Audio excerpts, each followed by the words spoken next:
ini yang faktor penting dalam produksi hidrogen hijau.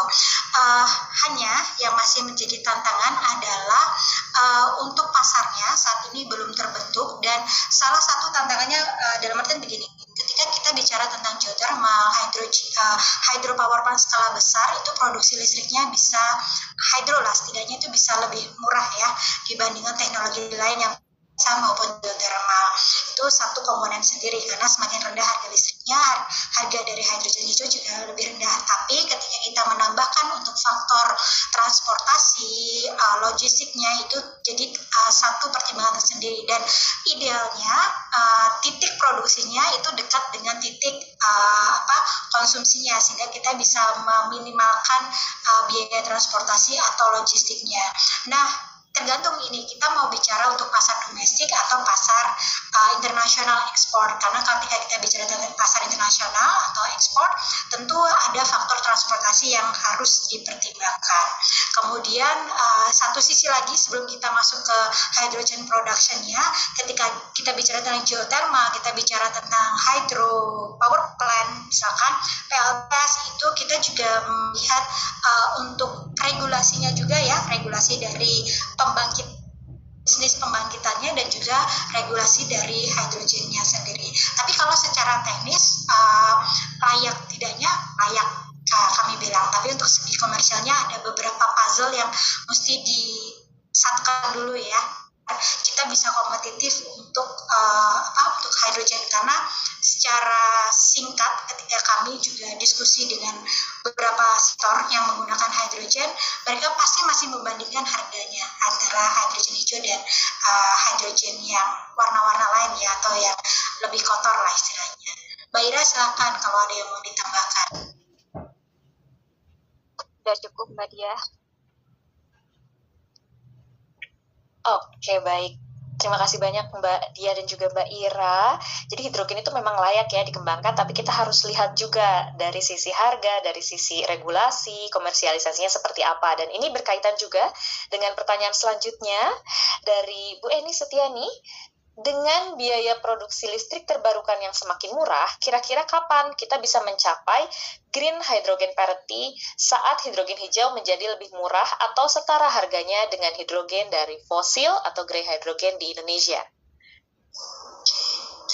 Baik, untuk resource-nya, kalau resource kan kita sudah ada ya di Indonesia, dari hydro, geothermal, untuk surya juga kita juga cukup melimpah, terutama di Indonesia Timur. Tetapi untuk mencapai parity harga itu kita juga perlu melihat untuk komponen dari teknologinya atau komponen-komponen utama, termasuk electrolyzer salah satunya. Dan kebetulan kita belum punya kapasitas untuk produksi dalam negeri, sehingga mau tidak mau kita masih merujuk ke pasar global dan tren globalnya nanti. Tadi kalau kita lihat untuk teknologi, salah satunya untuk elektrolisa itu akan turun itu cukup signifikan itu di tahun 2030 ke depan, dan akan mencapai maturity di tahun 2050-2060. Jadi kalau kita merujuk pada asumsi tersebut ya, karena komponen teknologinya juga salah satu komponen besar, itu bisa memperkirakan ya perkiraan di atas tahun 2035, di tahun 2040 lah kita bisa mencapai paritas harga tersebut. Baik, terima kasih. Jadi tergantung dengan teknologinya ya, seperti itu. Untuk Mbak Ira dan juga tim, mungkin ada yang mau ditambahkan? Tidak ada. Terima kasih. Oke, baik. Jadi tadi ya, kurang lebih sebetulnya 2030 akan sudah mulai berkembang, sedangkan nanti mungkin mature-nya atau mungkin sudah siapnya berkompetisi itu di sekitar 2040-2050, seperti itu ya. Oke, pertanyaan selanjutnya, nah ini ada 3 pertanyaan dari Pak Arnan Danang Kusuma. Yang pertama, pada bagian rantai nilai hidrogen hijau mana perusahaan Indonesia memiliki keunggulan kompetitif tertinggi? Misalnya dari produksi listrik terbarukannya kah, manufacturing electrolyzer-nya, logistik dan penyimpanannya, atau aplikasi akhirnya, seperti itu. Terima kasih, ini pertanyaannya menarik. Kalau untuk di rantai pasokannya tentu kalau kami melihatnya di titik produksinya ya, karena kita punya, kalau kita bisa memanfaatkan dari potensi hidro, potensi geotermal, kemudian juga PLTS didukung dengan harga teknologi atau equipment utamanya yang bisa kompetitif. Di situ kita bisa berperan penting ya dalam atau punya kesempatan untuk menurunkan emisi dari rantai pasokannya. Karena kalau kita bicara tentang equipment, kita masih impor dari luar negeri, dan tentu ketika impor selain emisi dari produksi juga ada emisi dari transportasinya. Itu satu komponen sendiri. Kemudian ketika transportasi tergantung ini konsumennya atau pasar penggunanya di mana. Tentu semakin jauh kita ada faktor emisinya yang perlu dipertimbangkan. Jadi kalau dilihat dari rantai pasokannya, kita bisa berperan besar untuk menurunkan emisinya di mana di titik produksi dari hidrogennya tersebut. Oke, baik. Terima kasih. Jadi lanjut ke pertanyaan kedua. Proyek hidrogen hijau skala besar seperti apa yang paling layak dan bankable untuk menarik pendanaan dari konsorsium perbankan nasional dan investor institusi? Kalau proyek yang bankable itu secara umum semakin besar semakin bankable, tapi komponen utama yang perlu dilihat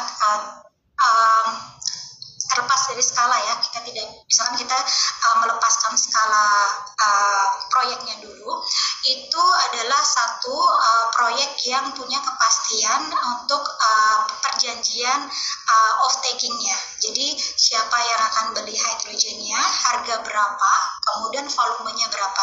Karena itu yang bisa memastikan pemasukan atau cash flow dari proyeknya, dan itu adalah salah satu komponen yang nanti akan direview oleh pendana ya atau bank untuk melihat proyeknya layak atau tidak. Itu satu untuk sisi off-taker-nya.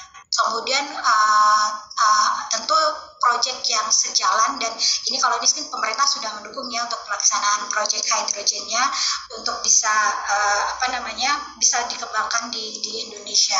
Tapi di sisi lain saya ingin menambahkan juga, terlepas dari komersial tadi, itu yang faktor utama untuk off-taker-nya adalah faktor environment dan sosialnya, karena di Indonesia ini sedikit banyak merujuk tadi ya untuk produksi listriknya, untuk proyek-proyek energi terbarukan itu untuk geothermal, hydro itu kan ada di lokasi hutan ya beberapa. Nah itu kita juga harus berhati-hati dalam pengembangan proyek untuk bisa menjaga keseimbangan dengan pemenuhan prinsip-prinsip lingkungan dan sosialnya, termasuk diantaranya terkait dengan masyarakat, penerimaan mereka. Karena bagi bank, ketika kita bicara bankability, bank juga sangat memperhatikan untuk aspek lingkungan dan sosialnya, karena biasanya mereka sangat menghindari proyek yang punya asosiasi negatif terhadap lingkungan dan sosial.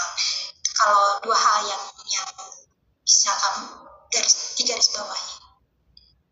Oke, baik. Terima kasih. Dan pertanyaan terakhir dari Pak Arnan, ini adalah model pembiayaan inovatif apa saja yang bisa diterapkan? Apakah skema green bond atau sustainability linked loan sudah mulai dilirik untuk mendanai proyek-proyek ini? Kalau untuk di Indonesia, sebenarnya kesempatannya ada ya untuk mau sustainability bond maupun fasilitas pendanaan yang lain. Tetapi ketika kita bicara tentang sustainability bond, kita harus bicara tentang portfolio project. Jadi nggak hanya satu project, tapi harus ada beberapa project di dalam portfolio yang ditawarkan. Nah, biasanya kalau projectnya ini ada persinggungan ya atau intersection dengan hilir dan hulu, itu biasanya lebih memungkinkan untuk pengembangannya atau pendananya dalam bentuk bond. Tetapi untuk yang sekarang di Indonesia sendiri itu lebih banyak ke ke corporate financing maupun ke project financing, dan biasanya alternatif pendanaan yang bisa diakses itu termasuk diantara dari scheme facility, dari beberapa bank pembangunan dichannelkan lewat beberapa bank di Indonesia itu. Nah itu untuk yang sekarang. Tapi apakah itu layak dan bisa? Tentu saja bisa, dan itu tidak menutup kemungkinan. Tapi dari segi pemilik proyeknya sendiri harus menyiapkan pipeline project. Jadi tidak hanya 1-2 project, tetapi beberapa project yang masuk di dalam portfolionya. Baik, menarik sekali ya, terima kasih. Jadi untuk pertanyaan Pak Arnan, itu kurang lebih sebetulnya Indonesia itu punya keunggulan di rantai produksi ya, dan juga tadi bankability atau bankable-nya itu dilihat dari siapa off-taker-nya, apakah sudah ada atau belum, skalanya seperti apa, lalu memenuhi prinsip environment dan sosial atau tidak ya, dan juga tadi bahwa untuk skema pembiayaan itu ada beberapa tergantung dengan kondisi seperti itu, dan di Indonesia sendiri banyaknya menggunakan corporate financing seperti itu ya. Oke Mbak, kita lanjut ke pertanyaan berikutnya, pertanyaan dari Bu Dewi Yusmarni. Ada 3 juga. Yang pertama, mengingat biaya produksi hidrogen hijau masih tinggi, strategi apa yang dapat ditempuh Indonesia untuk menurunkan cost of production dan menarik investasi?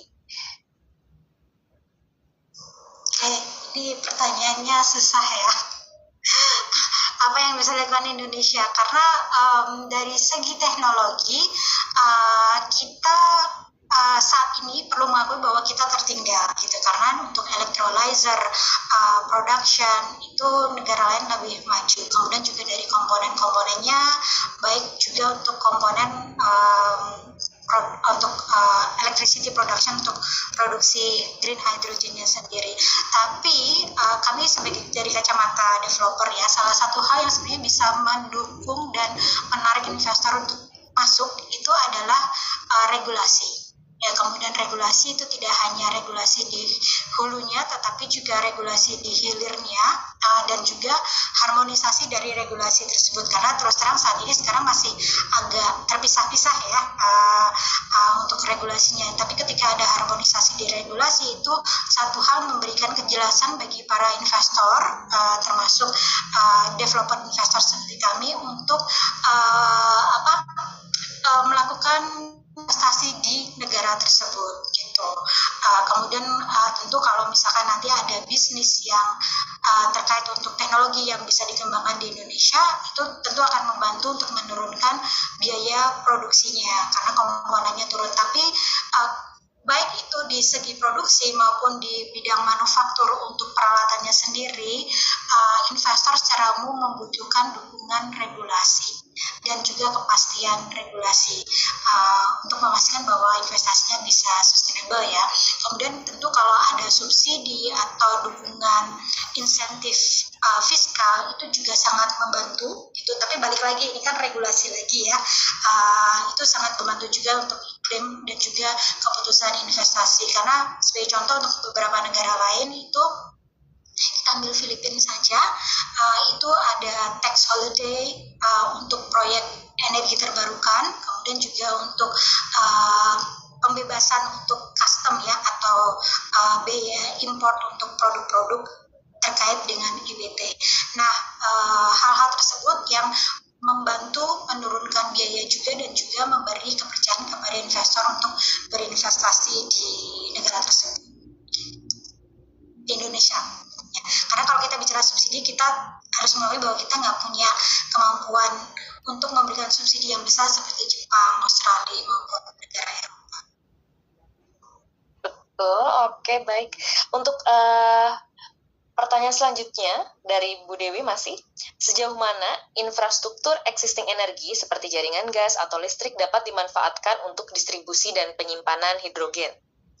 Oke, ini saya lempar ke Mbak Ira nih.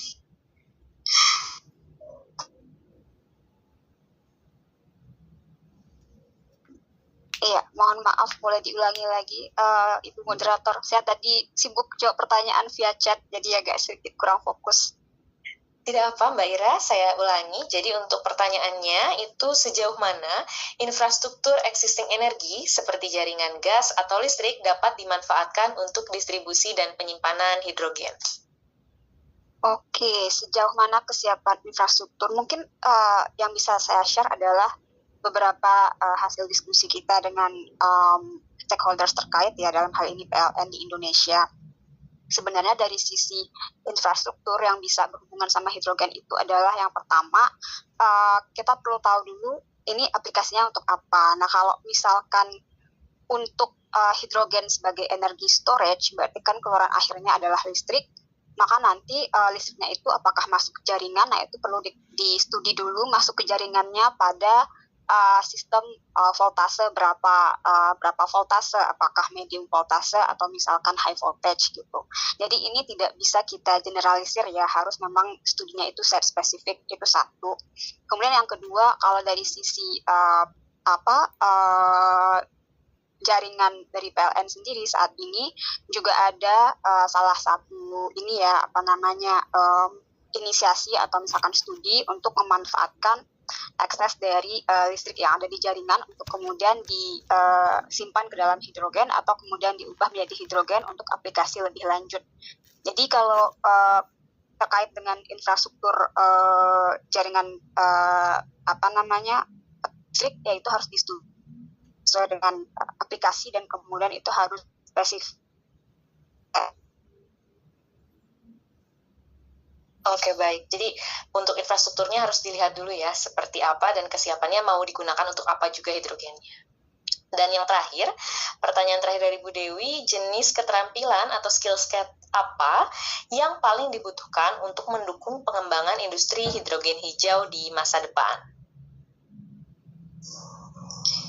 Untuk skill setnya sebenarnya di setiap ruang lingkup pekerjaan ya atau lininya ada semua yang dibutuhkan ya, mulai dari untuk elektrikal bahkan untuk finansial juga gitu. Ini bicara dulu saya ya sebagai backgroundnya di keuangan ya, sebenarnya sama untuk skill setnya, karena yang kita lihat tetap sama, project yang bankable, kemudian yang secara komersial kontraknya itu jelas, pembagian risiko dan kewajibannya, kemudian volumenya, harganya. Nah itu mungkin untuk teman-teman yang di keuangan ataupun mungkin di MBA untuk market, ketika mereka masuk ke market komoditi nanti, itu sebenarnya kurang lebih sama sih skill setnya, hanya barangnya yang berbeda. Kalau biasanya mungkin komoditas gitu kan, komoditasnya mungkin batu bara dan lain sebagainya, ini komoditasnya hydrogen hijau. Sama seperti saya, mungkin kalau yang bekerja di sektor ya bara, mungkin ini pembangkit kita masuk ke pembangkit EBT atau kemudian hidrogen hijau, komponen proyeknya sedikit akan berbeda, tapi yang kita bicarakan tetap cash revenue, tetap tentang capex, tentang opex-nya, kemudian kita ngobrol dengan bank juga kurang lebih sama, tapi ada komponen tambahan untuk tadi GHG-nya, kemudian juga ESG-nya juga yang lebih kental tentunya, dan kalau kedepannya justru lebih bagus ya arahnya, karena para financiers juga mereka lebih mengarahkan untuk mendanai proyek-proyek yang energi terbarukan gitu, atau yang green hydrogen secara spesifik dalam hal ini. Nah, kalau untuk pekerjaan yang technical, yang engineering, mungkin Mbak Ira sama Mas Bagus bisa share juga ya, seperti apa skill set yang dibutuhkan. Kalau dari sisi engineering sebenarnya skill setnya nggak ada yang baru juga, sama karena kita di teknik kimia itu juga sudah belajar terkait dengan hydrogen production, electrolyzer, dan fuel cell itu juga sudah cukup lama ya. Jadi ini bukan teknologi baru, sebenarnya teknologinya sudah lama, dan bahkan di industri-industri yang menggunakan electrolyzer seperti industri caustic soda itu sudah dipakai dari puluhan tahun yang lalu. Jadi sebenarnya tidak ada skill set baru, cuman mungkin untuk aplikasinya sekarang yang mulai berkembang terkait hidrogen ini. Nah, ini mungkin yang perlu kreativitas ya. Jadi bukan lebih kepada visi kedepannya sama misi kedepannya, kemudian lebih kreatif lagi apa yang harus dilakukan dengan hidrogen ini, bagaimana supaya hidrogen ini bisa technical and commercially feasible gitu. Kalau misalkan dari sisi keilmuannya itu nggak ada yang baru ya, sama saja, semua ilmu kan berkembang terus ya, tapi nggak ada yang benar-benar baru seperti itu. Paling itu sih kalau dari saya. Silahkan kalau Mas Bagus ada tambahan. Sedikit menambahkan, barangkali kita melihat ada beberapa sektor atau pengaplikasian hidrogen yang sebelumnya belum ada. Misalkan penerapan hidrogen di aplikasi maritim sebagai alternatif bahan bakar kapal, terutama di kapal feri, dan kemudian hidrogen yang digunakan di alat berat, misalnya untuk trucking maupun untuk hauling di kendaraan tambang. Nah, penerapan hidrogen seperti ini sebelumnya belum ada, jadi mungkin memunculkan potensi skill set baru yang dibutuhkan, misalkan pengoperasian hidrogen untuk kendaraan, kemudian seiring berjalannya evolusi dari teknologi ini juga mungkin pekerja yang di sektor hidrogen perlu adaptif karena terkait dengan standar, kebutuhan sertifikasi, dan juga produk variasinya cukup beragam. Jadi mungkin skill set yang dibutuhkan adalah kemampuan adaptif terhadap perubahan teknologi. Mungkin begitu dari saya.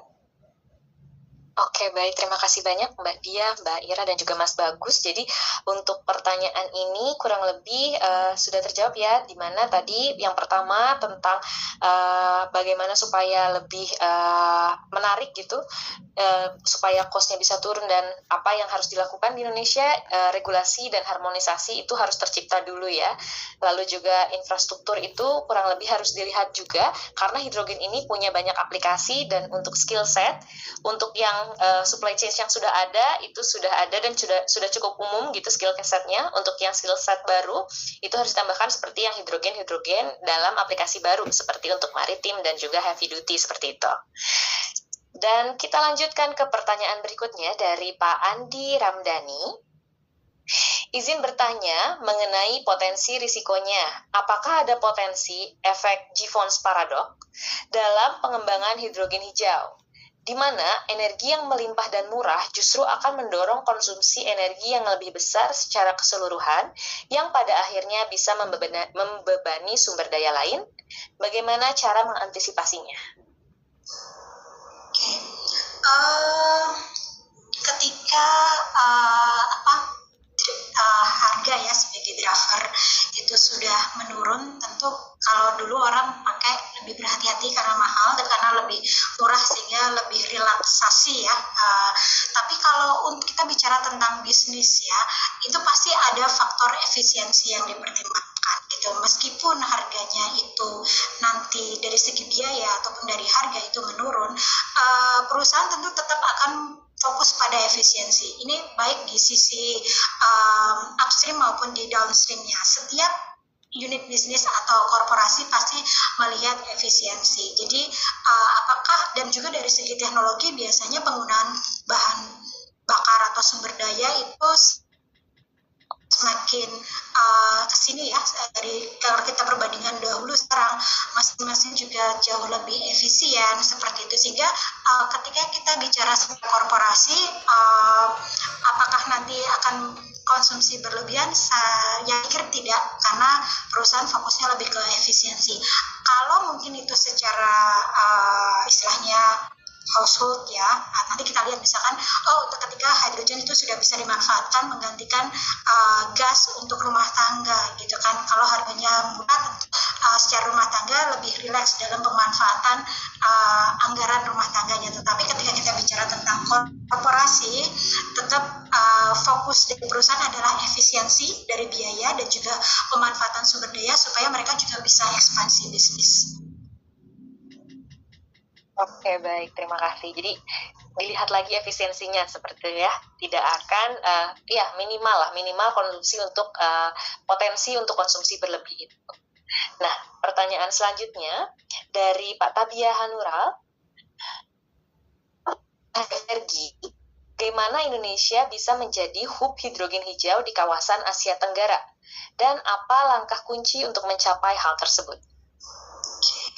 Langkah kuncinya kalau menurut saya pribadi ada dua. Nanti silakan Ira Bagus mau menambahkan. Satu di regulasi, kedua di infrastrukturnya. Karena untuk hub tentu harus disiapkan kapasitas infrastrukturnya untuk menjembatani tidak hanya logistik dan juga transportasinya, tapi juga untuk penyimpanan. Kemudian regulasinya sendiri ini nanti mendorong tidak hanya untuk faktor realisasi dari infrastruktur, tapi juga untuk penanganannya gitu kan. karena ketika kita menjadi hub tentu kita bicara tentang volume, bicara tentang rute, dan juga dari tidak hanya volume dari hidrogennya, tetapi juga dari fasilitas dan bagaimana Indonesia bisa memberikan layanan yang efisien untuk para produsen dan juga konsumen yang menggunakan jalur atau menggunakan Indonesia ini sebagai hubnya. Dan tentu ada faktor efisiensi biaya ya yang perlu dicapai, dan tentu di sisi lain untuk pengembangan infrastruktur kan butuh investasi ya. Nah, investasi ini ada faktor pendanaan dan ada faktor pendukung juga dari pemerintah. Tapi kalau saya lihat dua faktor utamanya itu supaya Indonesia bisa jadi hub itu infrastruktur kesiapannya, juga kapasitasnya, infrastruktur yang fisik dan juga secara pelayanan yang non fisik, dan regulasinya sendiri untuk bisa menjamin bahwa ada efisiensi di dalam prosesnya. Baik, jadi untuk menjadi hydrogen hub di Asia Tenggara itu perlu memperkuat regulasi dan juga infrastruktur seperti itu ya. Dan untuk pertanyaan selanjutnya dari Pak Setio Nugroho, apakah HDF nih melihat potensi integrasi teknologi regeneratif seperti turbin pada perputaran ban kendaraan listrik dengan produksi green hydrogen sebagai cara untuk meningkatkan efisiensi energi dan mengurangi ketergantungan pada charging station?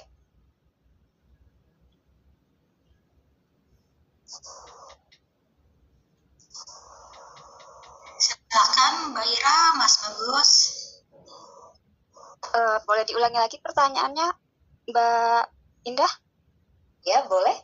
Apakah HDF melihat potensi integrasi regeneratif seperti turbin pada perputaran ban kendaraan listrik dengan produksi green hydrogen sebagai cara meningkatkan efisiensi energi dan mengurangi ketergantungan pada charging station? Oke.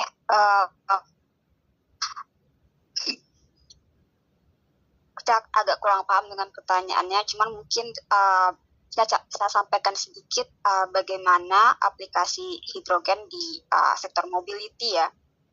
Jadi karena ini ada juga tadi pertanyaan yang terkait dengan EV atau electric vehicle, apakah aplikasi green hydrogen ini bisa menjadi pengganti atau pelengkap EV.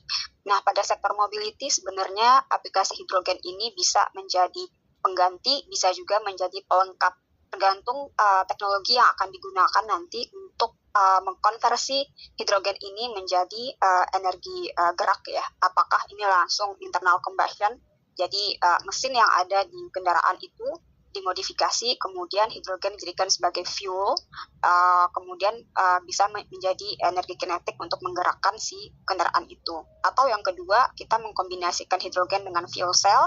Nah, ini bisa diaplikasikan untuk electric vehicle gitu. Jadi keluarannya adalah listriknya nanti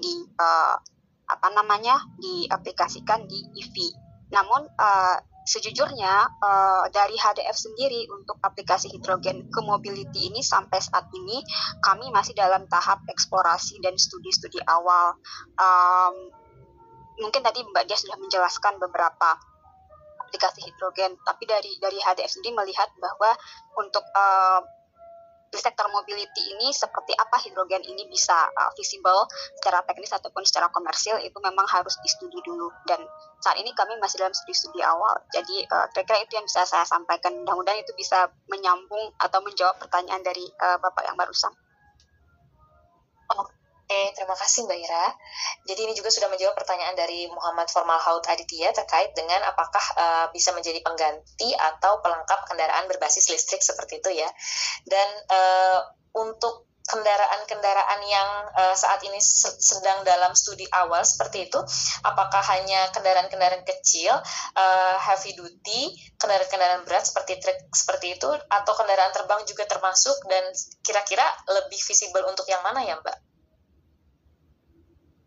Kalau untuk Indonesia mungkin nanti Bagus bisa menambahkan, untuk studi awal yang kita lakukan itu ke sektor maritim sebenarnya. Jadi aplikasi untuk hidrogen fuel cell di sektor kapal feri seperti itu. Itu yang kita saat ini sedang melakukan bekerja sama dengan GIZ dan juga IMO, International Maritime Organization.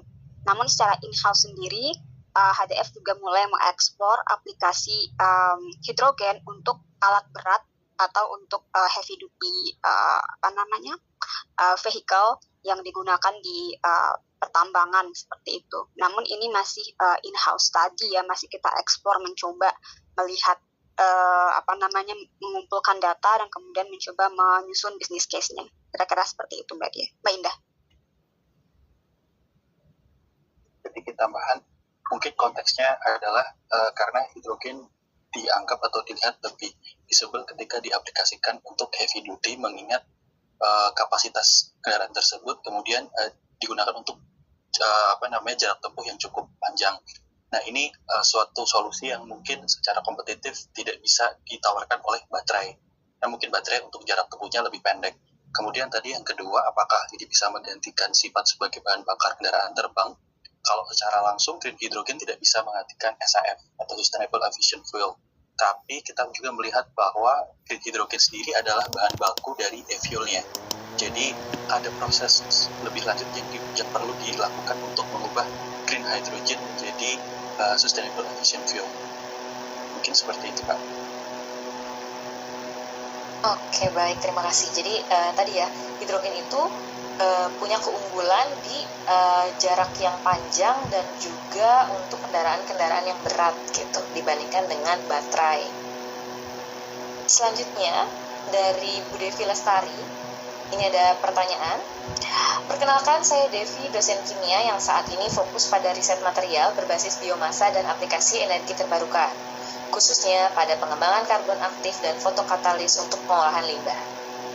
Izin bertanya, dalam konteks pengembangan hidrogen hijau di Indonesia, apakah memungkinkan untuk mengintegrasikan sumber hidrogen berbasis biomasa, seperti tandan kosong kelapa sawit atau limbah pertanian lainnya, dengan proses elektrolisis air berbasis energi terbarukan, guna menghasilkan sistem hibrida hidrogen hijau yang lebih efisien dan sesuai dengan potensi sumber daya lokal kita? Selain itu, bagaimana peluang kolaborasi antara perguruan tinggi dan industri energi untuk memperkuat riset dasar di bidang katalis, elektrolit, dan material penyimpan hidrogen agar dapat mendukung roadmap Indonesia Clean Energy Workforce?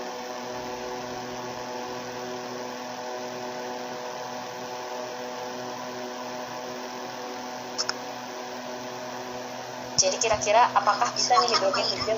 Ya, silakan.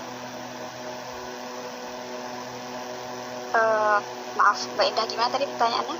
Jadi untuk pertanyaannya adalah, apakah memungkinkan untuk mengintegrasikan sumber hidrogen berbasis biomasa seperti tandan kosong kelapa sawit atau limbah pertanian lainnya dengan proses elektrolisis air berbasis energi terbarukan guna menghasilkan sistem hibrida hidrogen hijau yang lebih efisien?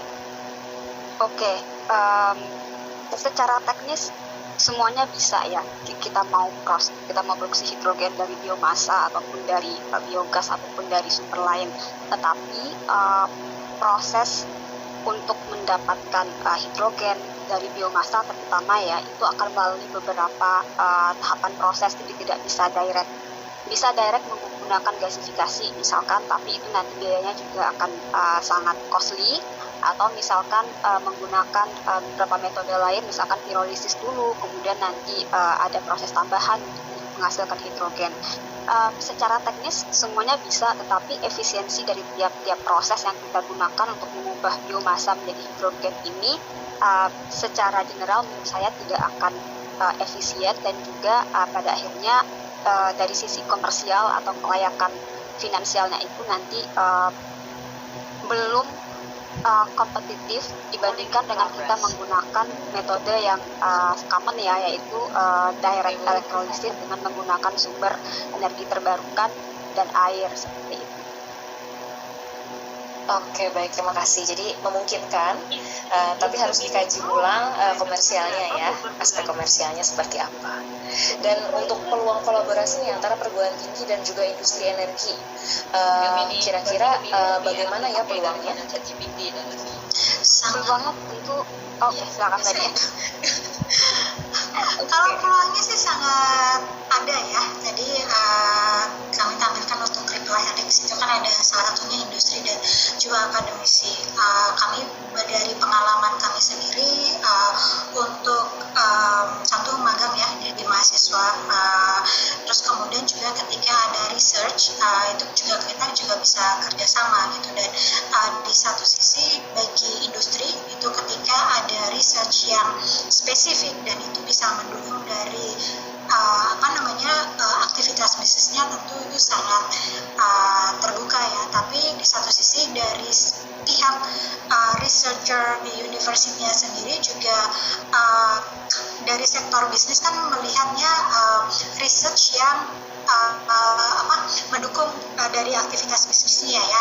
Nah itu yang kacamata itu yang dari pihak university juga harus bisa ya, di sektor atau bisnisnya itu arahnya kemana. Tapi itu sama mungkin kan. Mbak Ira silakan ditambahkan.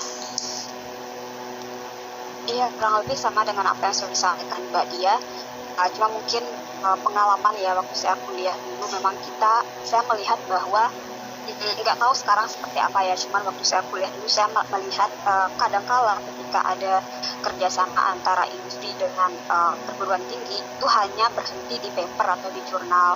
Nah mungkin ini sesuatu yang bisa ditingkatkan lagi ya. Jadi ketika akan menyusun sebuah riset sebenarnya mungkin riset itu bisa continue sehingga bisa diaplikasikan benar-benar, atau misalkan ada semacam kerjasama yang lebih real antara pelaku industri dengan university. Apakah university yang kemudian mengembangkan ide kemudian memberikan proposalnya ke industri, atau industri yang kemudian berkebutuhan untuk melakukan riset kemudian mengengage atau menghubungi universitas untuk bisa menghasilkan riset yang lebih bagus gitu. Jadi intinya sih supaya kolaborasinya itu terutama dari sisi riset ya, jangan hanya berhenti di jurnal atau di paper saja. Bagus, mungkin ada tambahan di antara kami bertiga. Bagus yang paling baru lulus kuliahnya, kalau kami udah lama. Cukup sepertinya untuk pertanyaan ini. Oke, baik. Jadi sangat ada ya, bisa ditingkatkan supaya bisa diaplikasikan gitu ya, dan terus berkepanjangan, berkelanjutan seperti itu ya. Oke, pertanyaan selanjutnya dari Bapak Wildan. Selamat siang Bu Diah, izin memperkenalkan diri. Saya Wildan dari Prodi Teknik Elektro Universitas Negeri Gorontalo. Sesuai dengan materi Bu Diah paparkan, saya mempunyai beberapa pertanyaan terkait hidrogen hijau yang ada di Indonesia. Dan pertanyaannya adalah, bagaimana pendapat Bu Diah tentang peta jalan nasional hidrogen? Green hydrogen yang diselaraskan dengan target NZE 2060 dan juga RUPTL. Dan kira-kira indikator milestone apa saja yang akan dipakai di tahun 2025 sampai 2035?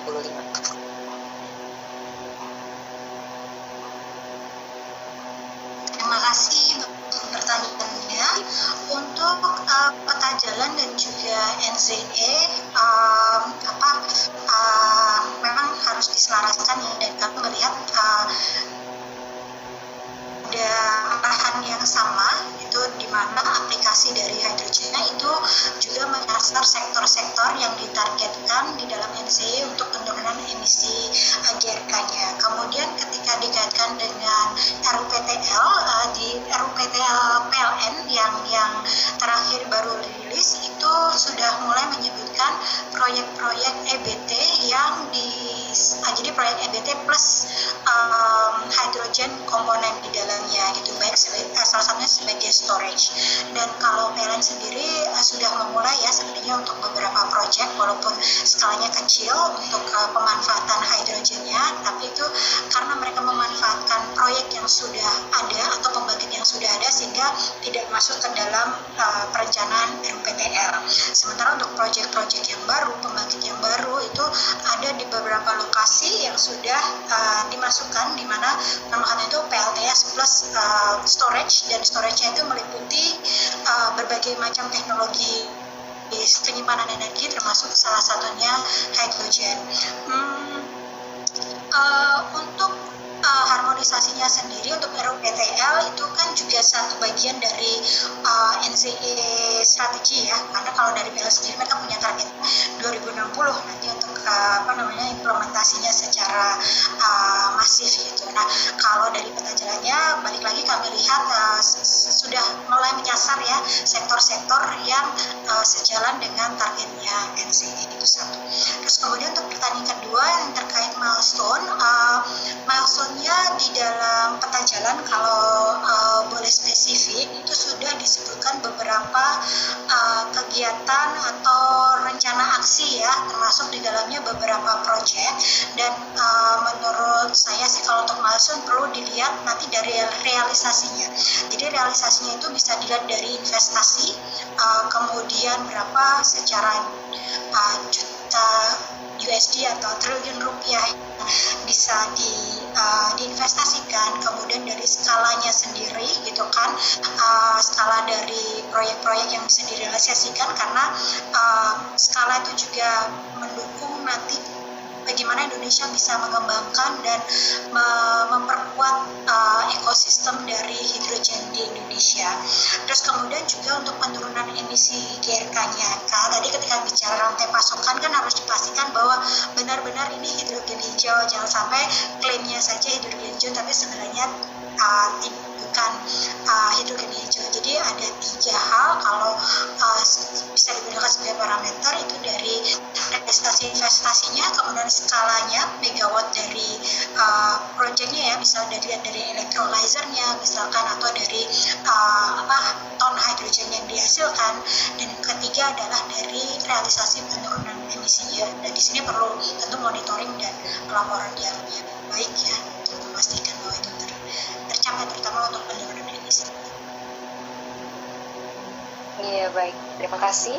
Lalu pertanyaan selanjutnya ini dari Pak Andi Ramdhani. Ini pertanyaan yang cukup teknikal ya. Mengingat Indonesia adalah negara maritim, bagaimana potensi dan tantangan penggunaan air laut desalinasi sebagai bahan baku untuk produksi hidrogen hijau? Apakah teknologi ini sudah matang secara ekonomi? Seperti itu. Untuk teknisnya nanti bisa Mbak Ira dan Mas Bagus yang menambahkan, tapi kalau untuk teknologi desalinasi sendiri sih sudah banyak ya implementasinya, dan di beberapa proyek kami itu juga menjadi satu alternatif. Jadi kalau di proyek-proyek kami air itu penting, tetapi secara capex bukan menjadi komponen yang besar dibandingkan dengan capex untuk komponen-komponen yang lain gitu. Dan itu biasanya kami akan melakukan assessment dari berbagai sumber yang ada, mulai dari air tanah, air permukaan, dan juga kemudian untuk desalinasi, dan biasanya juga melihat posisi proyek lokasinya di mana, apakah memang lebih dekat ke ke laut ya, pesisir, sehingga secara teknikal dan juga ekonomi itu lebih memungkinkan. Tapi kalau dari segi teknologi dan juga dari capex-nya sendiri, teknologi itu sudah mature untuk desalinasi, dan juga untuk capex-nya bagi proyek kami bukan menjadi komponen yang besar, sehingga ketika pilihannya yang terbaik adalah desalinasi itu sangat memungkinkan. Untuk secara teknologi, Mbak Ira, Mas Bagus silakan ditambahkan.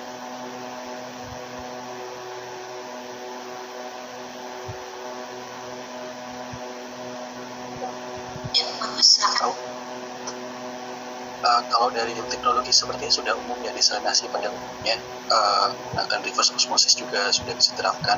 Cuma hal itu tadi seperti kata Ibu Dia bahwa secara biaya memang banyak studi yang menyebutkan bahwa meskipun dengan desalinasi itu biayanya tidak akan mencapai 2% dari seluruh levelized cost of hydrogen. Jadi bisa dianggap sangat tidak signifikan terhadap tambahan dari biaya capex itu sendiri. Oke, baik. Jadi memungkinkan ya untuk desalinasi, dan itu dilihat lagi apakah posisinya memang lebih dekat ke air laut daripada air tanah dan lain sebagainya tadi ya.